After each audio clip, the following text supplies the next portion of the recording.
Yeah, we'll go ahead. Coach's got an opening statement, and then if you could just please raise your hand, state your name and your outlet, please. I'll point to you, and we'll go questions that way. Go ahead, Coach. Well, it was a great, great atmosphere here for the game tonight. Fans had tremendous energy the whole walk, and we played competitively, but then just couldn't sustain it. So obviously, we have a lot of work to do. We need to do a better job all the way around, coaching, playing, all three phases of the game. Just wasn't up to what it needs to be, and I know we're a lot better than that. So we'll need to work on those things and show it on Saturday on a quick turnaround. But give TCU credit; they came in and did a good job, and they were clearly the better team tonight. They deserved to win, and they did it decisively. Right here. Coach Amy Jones, Starter 24/7. When things started to go bad, quickly after you guys went up 7-0, what was the sense of? Was there a sense of helplessness that you couldn't stop it? And what was maybe the key sequence that you thought got your team sort of off rails? Yeah, multiple things. Anytime you give up 2 turnovers to touchdowns offensively, that's not good. We gave up several long plays on defense, where they gained a lot of yards on one play. So just too many of those. There wasn't any one thing. It was a combination of multiple things. Too many 3-and-outs, too many long plays on defense, and then 2 turnovers. Well, we had 3 turnovers, but 2 turnovers, touchdowns.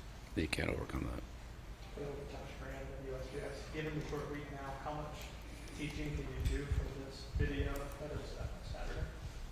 Yeah, well, we'll use the time best we can to, like I said, correct the mistakes from tonight and move on, and then get ready for Charlotte. So they've got a couple extra days here, and they came off a disappointing game themselves. So we're both a little bit in the same boat here. But yeah, we got a lot of work to do, and we'll get at it. Back to Bill. Hey, Coach Greg Sasher, Tornadoes on that side.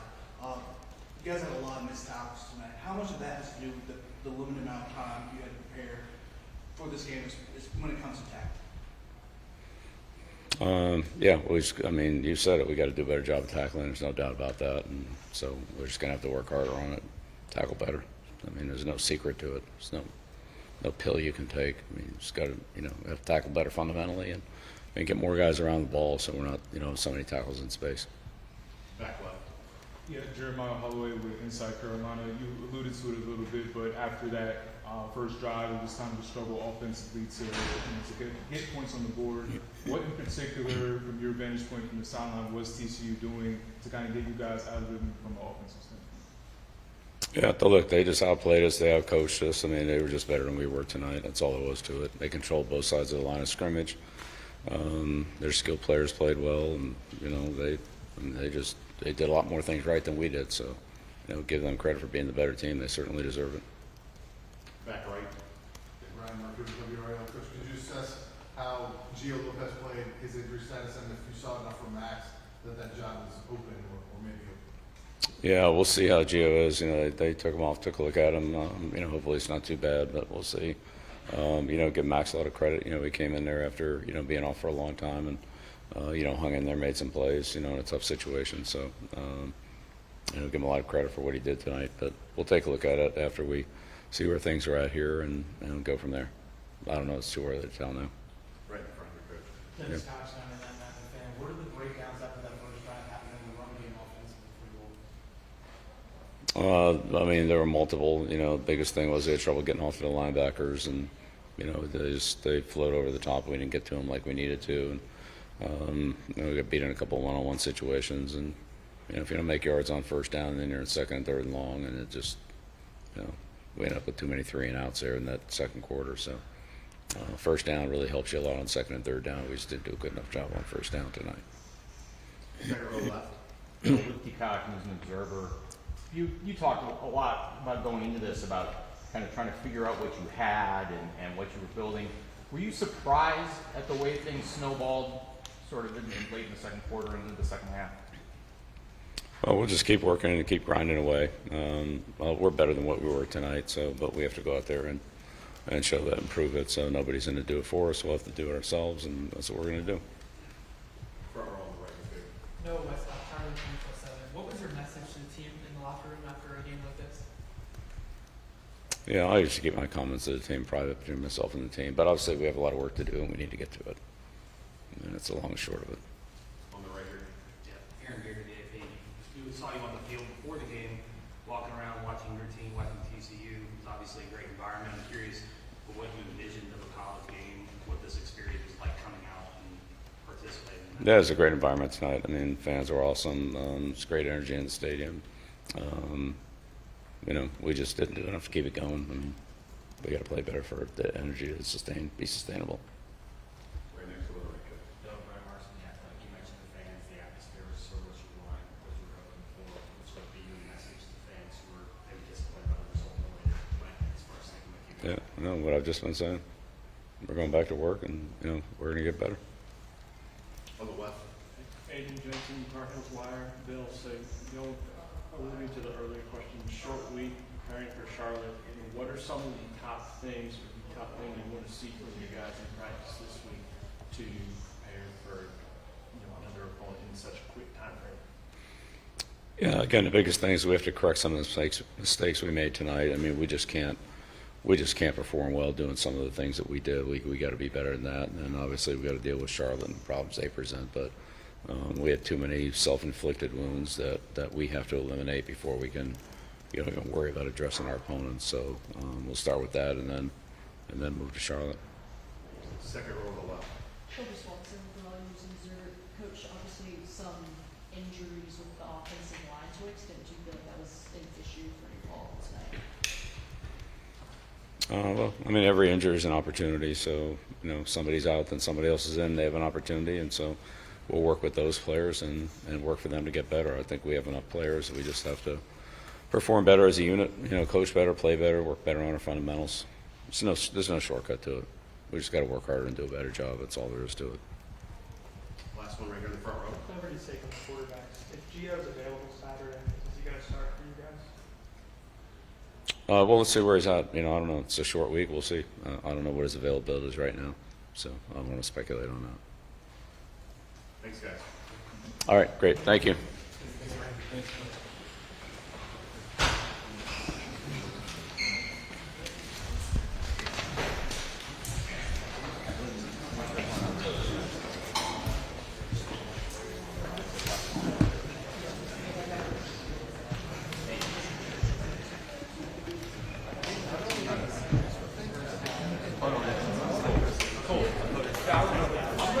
Good, bud. Safe travels to you. Good to see you. Good luck. Take care. Thanks.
Defensive back Caleb Pulse.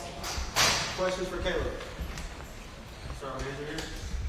If you guys start on 27, what went wrong when everything started working out? And what was the mental challenge of not allowing the team to snowball? I mean, we just got to be tougher as a team, as a whole. You know what I'm saying? Like, just taking it day by day, practice by practice, drill by drill. And when it comes to game time, we just got to be tougher all around and compete better as a team. Is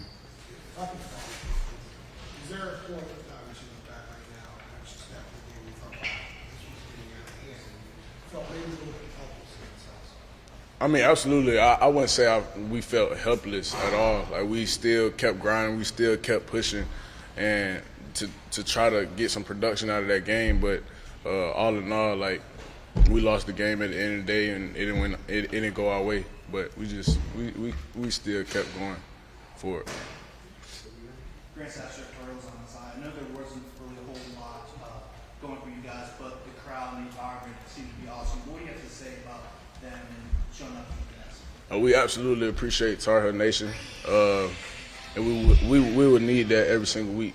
Absolutely, we're sorry we let y'all down, and it won't happen again. We promise you that. Sure. Let's go to Brian back here. You guys seem pretty confident in the weeks leading up to this game. How much of a shock or a disappointment was the effort that you guys put out there tonight? It's definitely disappointing, but it's just back to the drawing board again. We're gonna go hard. We're gonna go hard every single day this week, going into Charlotte, and make sure that never happens again. Let's go to Jeremiah. Yeah, Caleb, I obviously haven't had a chance to, really look at it and everything like that, but I guess how would you evaluate the, sense of cohesion, connectivity, for you guys as a unit going into the game, and then also just kind of, in reflecting after the game, considering how things went? I mean, we're definitely connected as a unit. We're still connected as a unit, defensively, offensively, and as a team. Like, we understand what happened tonight, and we're gonna fix it. We're gonna solve it. Figure out everything we need to do to solve it, and do that. Caleb over here, similar question to that point. I mean, morale-wise for yourself, how do you sort of keep things high? How do you prevent this from, maybe lingering? Just try to keep positive energy just all around. Obviously, it's a little negative energy, but as we come together as a team, we come together as a band of brothers, and realize what happened today. It's a team. It's a team. It's from top to bottom, from coaches all the way down to players. So, we just got to go back to the drawing board, like I said. Let me go, David. How did you feel like the game plan? Was the game plan, had that prepared you for what you saw tonight, or were you kind of surprised by some of the things that TCU did that they had success with? We were prepared for the night. We were prepared, but it just didn't go in our favor. So. Let's go to Evan. Ken, would you say this was the team that you guys saw in preseason? I mean, you guys, the way you guys practiced this preseason, did your performance tonight surprise you guys in any way? No, we knew there was a tough team. We knew there was a competitive team. We knew that they were going to come in our house and try to beat us. We knew no team was going to give us anything. So, that definitely wasn't a factor of anything. Like, we knew what we had. We knew the opponent very well, and we just didn't execute at the times we did. Time for a few more. Do you have more? Caleb, how would you describe the mood of the locker room after the game, and what did Coach Belichick say to you guys? We're just moving forward. Just moving forward. I mean, the mood is fine. The mood, obviously, people are. Obviously, we're angry as a team, but like I said, it's back to the drawing board, and we're going to use that to take the practice and take the next opponent. Let's go to Dennis in the back. You talked about the guys rallying together after this loss. Who are those leaders in the locker room? Because so many new guys on the team. Everybody. Sorry? Everybody. Everybody? And last one here in front of. Caleb, can you talk a little bit about the impact of that second touchdown run in the first play, the second half, and kind of what the ball brought on that play? I mean, it was a good run on them. Like, it was a competitive play on them. He broke out and made a good run, obviously. We just got to compete, like, keep competing just to the end, like, regardless of the situation or regardless of the play that just happened before or after, whether it's a good play or a bad play, like, we got to keep going. Because obviously, like, the game went good at the beginning and it started going downhill. But even with the good things, like, we got to keep our foot on their neck, like, regardless. Like, regardless. Perfect. Thanks so much, Caleb. We'll be right back with Max Johnson. Yep. Caleb, thank you. Appreciate it.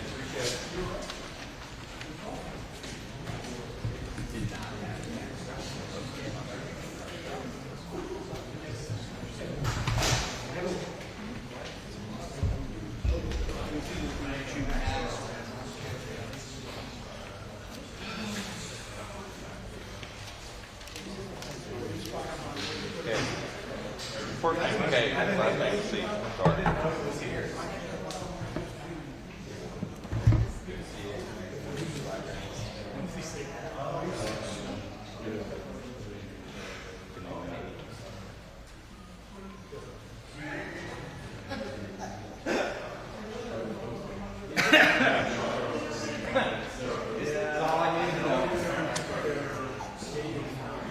Seven's progress.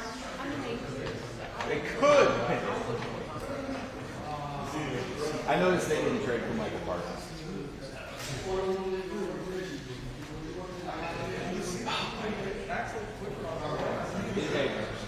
Is the rookie receiver, how do you like the speed trade?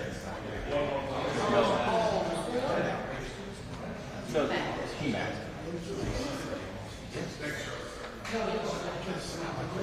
He's got wheels, right? He does not.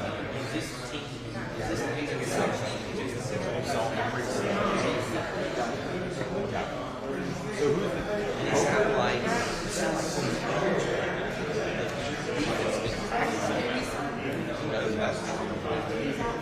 well, Redford's the keeper, right? Yeah, I was trying to.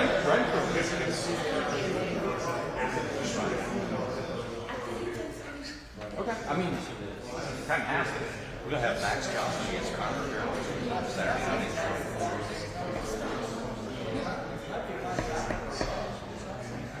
Worst quarterback.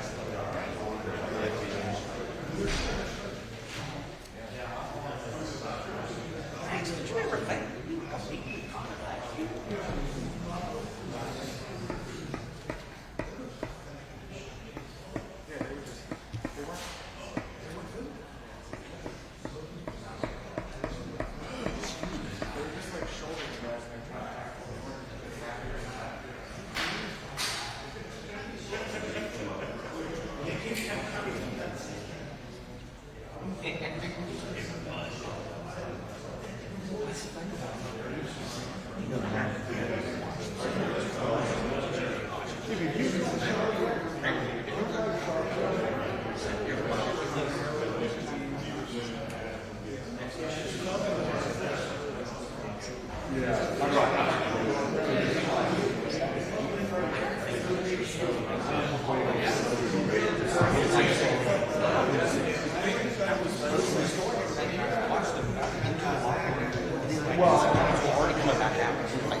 Here.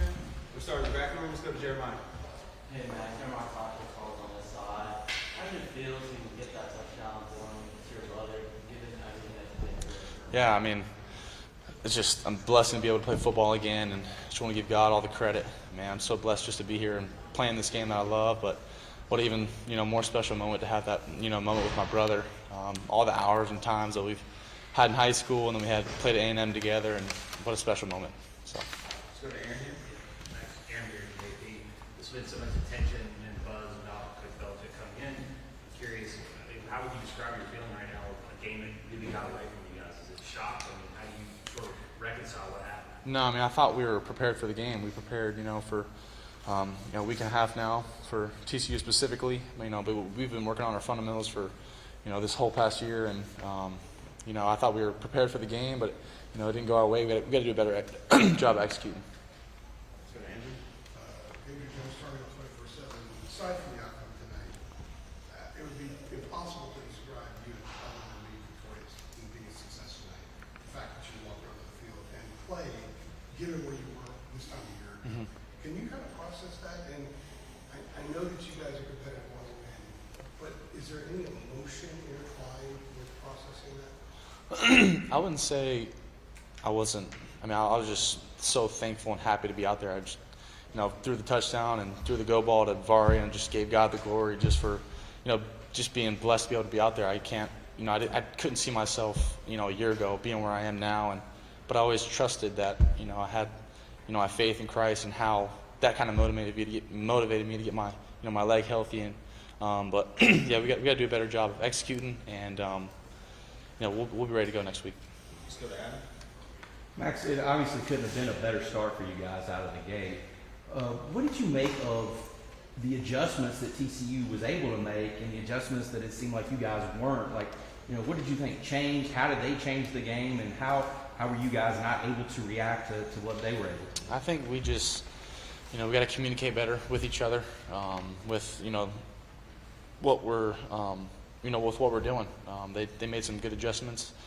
We made some adjustments coming out of halftime, but we just gotta go out there and execute better. We had some things that were there, and we just gotta do a better job of going out there, competing every single play, and throughout the whole game. Let's go to David. David, head of ESPN. You kind of walk us through, obviously go through the competition. When you don't get the job, what was kind of your response to it, and then how did you kind of prepare yourself to be ready for tonight? Yeah, I mean, I've been in, multiple quarterback battles in, my career in college, and it's crazy. There's ups and downs, and, you win some and then you lose some, and you just kind of find a way to, maximize your spot where you are. Whether you're starting or preparing to play, whether you're the backup you're preparing to play, it doesn't matter. So I think I was prepared to play this game. I prepared like I was a starter. I thought I had a good camp. I was fully healthy the whole time, and, just tried to work my butt off, and, I felt like I was just happy to be out there and play again and throw the ball, and just very blessed. Let's go to Shelby. Shelby Swanson with the Volumes Observer. I'm curious with Gio Lopez and his start obviously wasn't going as well for him as you would have thought. What were you saying to him on the sideline just to encourage him, stay with you? I think it's just doing a good job of kind of keeping him motivated and keeping the guys going. He's started off hot and kind of got slow for a minute, but I think hopefully, I haven't talked to him, hopefully he's feeling better, but he's a good player, and I think we learned a lot from each other, just being able to bounce off ideas from each other, and just encourage each other. Let's go to Brendan here. Pretty much in your football career, you've obviously seen a lot of different stadiums, a lot of different atmospheres. How would you sort of compare this one to something you've seen, and then also for fans who are maybe disappointed by the outcome tonight, what would you say to them as far as sticking? Yeah, I mean, it was special.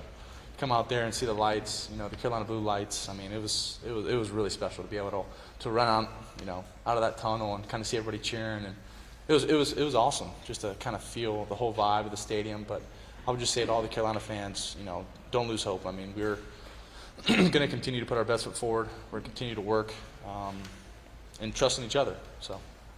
Let's go to Brian. Yeah, Max, did you feel like the competition was close? Did you feel like you might get the call that you were the starter, and then you've been through it where you are the starter, you get hurt? The opportunity that may present itself here moving forward. Yeah, I mean, I thought that I had a good fall camp. I thought I performed well. I expected to play. I mean, that's the way I'm always thinking. I'm never gonna I'm not gonna doubt myself.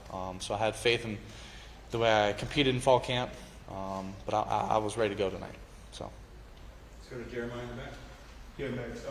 When Bill and when Caleb were in here, they were kind of talking about a regrouping, so to speak, back to the drawing board type of mentality. For you, from an offensive perspective, what do you think is that first, or maybe a couple of priorities that you guys need to, kind of hone in on and work on improvement? I just think we've got to communicate better, just with each other. We got to encourage each other, uplift each other. We know that, it wasn't a great showing for us tonight, so I think we got to just, like they said, just get back to the drawing board and, dial up some things and get going. So,